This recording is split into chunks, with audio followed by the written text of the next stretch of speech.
everyone, it's Nina and welcome back to my channel. Today we are going to be doing my second quarterly wrap-up for the books I read in April, May, and June.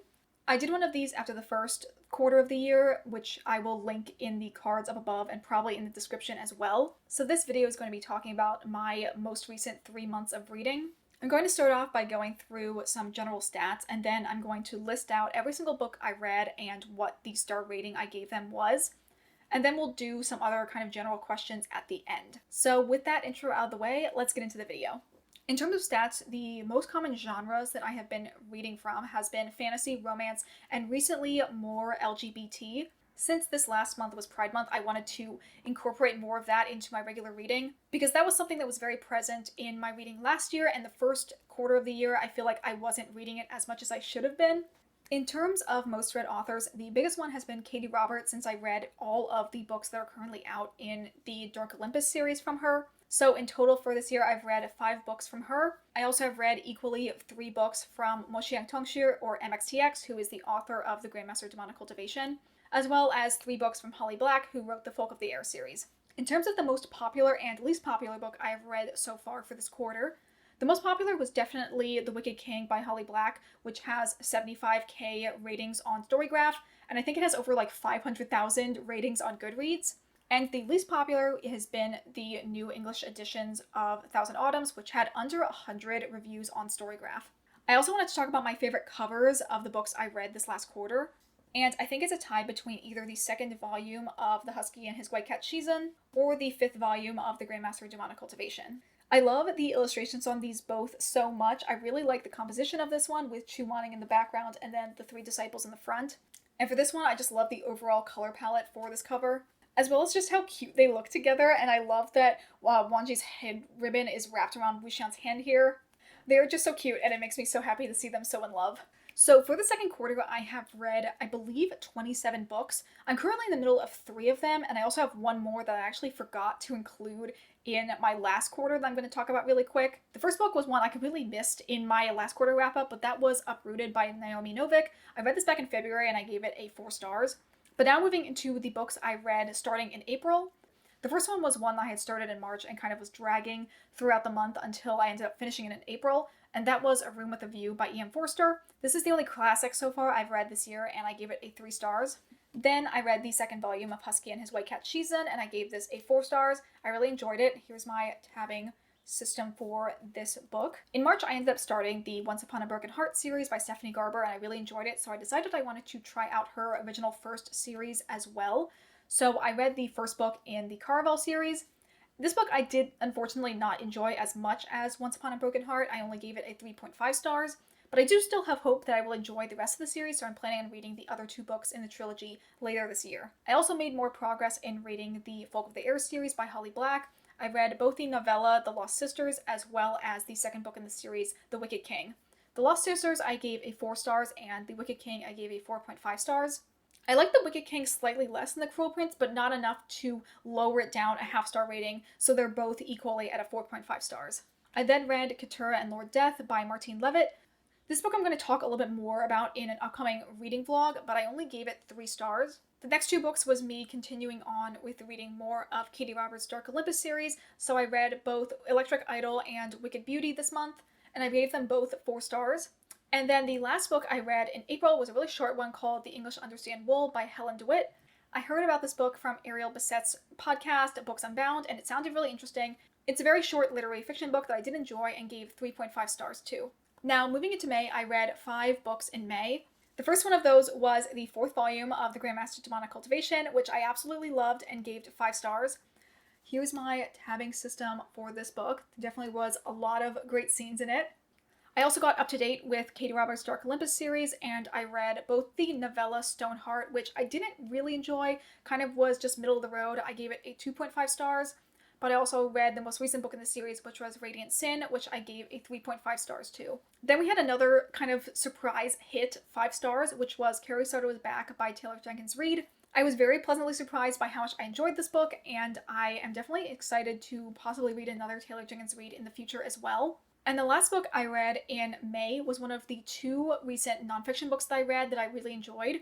The first of those 2 was Sellout by Dan Ozzie. I gave this a 5 stars. I really enjoyed it. It's a nonfiction book that talks about the pop punk alt scene in the late 90s, early 2000s.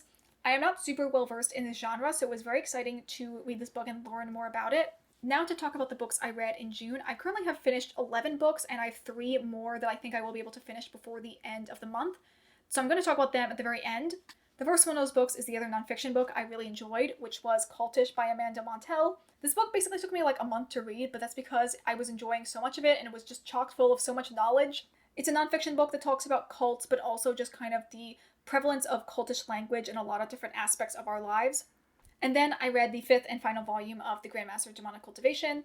This one I gave a 4.5 stars to. I really did enjoy it, but a little bit less than I did the 3rd and 4th volume of the series. And here is my tabbing system for this one. I'll talk now about the most recent Janmei that I read, which was Thousand Autumns by Mang Xiexi. I read this as part of my random color generator vlog, where I read books that all had this like dark blue color in the cover design. I gave it a 3 stars, and at this point I do not think I'm going to be continuing on with the series. Another book I read in that vlog was Idol Burning by Rin Utsami. This was a pretty short literary fiction that focuses on idol culture. I did enjoy it and I ended up giving a 3.5 stars to it. And the last book I read in that vlog was Winter's Orbit by Everina Maxwell. This one was kind of a surprise. I didn't know I would like it as much as I did. I ended up giving it a 4.5 stars. I'm not a huge sci-fi fan, so I'm glad I did enjoy it, and I definitely will check out more of her work in the future. Then I decided to kind of marathon read throughout June the entirety of the Kingdom of the Wicked series by Carrie Maniscalco. And basically with each book, my rating went down slightly. The first one, Kingdom of the Wicked, I gave a 3.5 stars to.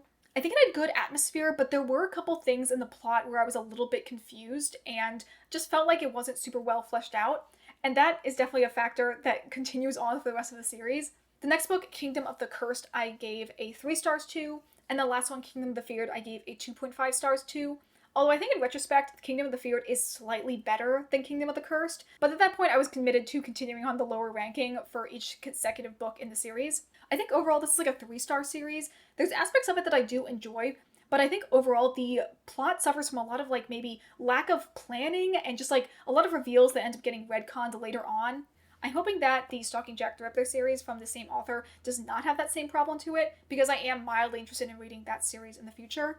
The next 2 books I read were both part of the Regency Fairy Tale series by Olivia Atwater, and that was the first book, Half a Soul, as well as the prequel novella, which is Little Lord Sorcier. Half a Soul I enjoyed a moderate amount. I gave it a 3.5 stars to, although I think in retrospect I might even put it a little bit lower. But I did actually enjoy the Lord Sorcier. I like the relationship with the characters in that, and it also has like a magical warfare aspect, which I always enjoy in books. And now we come to the most recent book that I finished, which was Bitterthorn by Kat Dunn. This book I've talked about in multiple videos in the past. It was a predicted 5-star for me.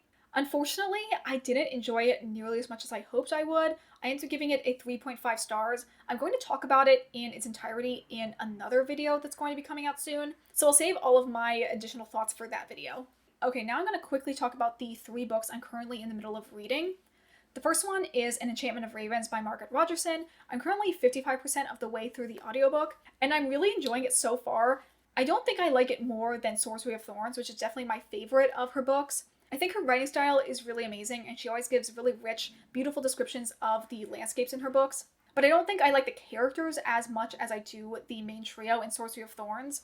This one will probably end up being a 4 stars unless the second half completely blows me away. The other book I'm currently reading is Dead Collections by Isaac Fellman. This book was a gift from a friend, and I was a little bit hesitant going into it. It sounded interesting, but not necessarily 100% something I would be into, just because I tend to not really enjoy literary fiction that much. But maybe that's because I keep reading literary fiction that's about boring straight women, whereas queer literary fiction I think is so much more interesting. These characters are having conversations that I feel like are so interesting and nuanced, and I can completely understand where the author is coming from. So yes, I'm very much enjoying this book. I think it's going to be a 4.5 stars unless the last 100 pages ends up being terrible, which I doubt will happen because the rest of the book has been really enjoyable so far. And the most recent book that I started reading, I just started yesterday, which is Gay Bar by Jeremy Atherton Lynn. I kind of was expecting this to be a nonfiction book about the history of gay bars in America, but it's actually much more of a memoir of the author's experiences at these gay bars. It does have a little bit of the history aspect, but I think it's only lightly touching on more cerebral, conceptual ideas of the importance of gay bars, which is kind of what I was hoping the book would be more focused on. So I don't think I dislike it, but it's definitely not what I went into the book expecting it to be. I decided to pick this book up because obviously it was June and Pride Month, and it was also part of my library's Pride display, so I thought it would be a good pick to try out. So it's interesting, it's just not necessarily like what I was hoping for. So I'm going to continue reading and see where I land by the end of it. Okay, so those are all of the books I read in the second quarter of the year. Now I'm going to talk briefly about some of my faves, some of the surprises from the years, and some of the biggest disappointments. A very obvious favorite is the Grandmaster Demonic Cultivation series. I read the final 3 books in this series in the first half of 2023, and I really enjoyed all of them. Both the 3rd volume, which I read in the earlier half of the year, I gave 5 stars, and then obviously I gave the 4th volume 5 stars, and the 5th volume a 4.5 stars. I feel like this book is definitely the best of the English language danmei that are out right now. I think it has a great combination of a really likable main couple, as well as world building that is both unique as well as easy to understand. And I feel like a lot of these side characters are not played as just like one-note tropes. They all have very distinct personalities and like importance in the plot, which I think is essential for a series to really stick out in my mind. Another favorite from this year has definitely been Cultish by Amanda Montell. I feel like I found this book kind of randomly when I was looking through my college's like online library, and I thought it sounded so interesting. And I was looking at pretty much any indie bookstore that I went to try and find this book, and I found it of all places at the Center for Fiction, even though it's a nonfiction book. I feel like this book is kind of like the perfect setup because the author is a linguist, but also the fact that her father grew up and then escaped from a cult when he was younger. So it has both a lot of like scientific facts as well as like that personal narrative woven throughout. And I kind of feel like this book is essential reading for any person who's online in our society today. And now we're going to move on to some of my disappointments from this last quarter of the year. And those two are Keturah and Lord Death by Martine Levitt, as well as Bitterthorn by Kat Dunn. Both of these were 5-star predictions for me, and they just were both not my vibe at all. For Keturah and Lord Death, I just really didn't like the writing style, and I thought the romance was not giving enough. And for Bitterthorn, I thought that the world had like really beautiful, lush descriptions of it, but in terms of the romance, I really did not enjoy their relationship. And I feel like another aspect is I've just realized over and over again that I don't really like books that have a strong gothic tone that are kind of like devoid of any humor or fun in them. Now I'm going to talk quickly about the biggest surprise of this last quarter, which was the Kingdom of the Wicked series by Karen Maniscalco. And it's not really a positive surprise, just the fact that these books are way spicier than I think any YA series should be. For what it seems like, randomly in the second book, they decided to switch to having it be more new adult. But the marketing for the series, I think, always stayed at being YA. And from my understanding, most YA is supposed to start at like a 14 to 15-year-old demographic. And there's pretty much no world where I would suggest these to that age range. And I don't want it to come across as like prudish. I just feel like it was a huge flaw in the marketing of these books to keep them in the young adult demographic. The last thing I wanted to do was talk about my progress on my 23 books in 2023. Currently, I've read 9 of the 23 books that were on my list. However, 3 of those books from the original list are not out yet, so I guess it's really like a 9 out of 20. So maybe it's a little bit less than what it should be halfway through the year, but I don't really mind. I will say, very fortunately, pretty much all of the books I have read from that list have been 4 stars and above. There was only 2 of those books that I gave less than 4 stars, so I think that is kind of showing that I do know my reading tastes pretty well. And I'm excited then to continue to read from that list to hopefully find more favorite books for the second half of the year. So that is going to be it for this video today.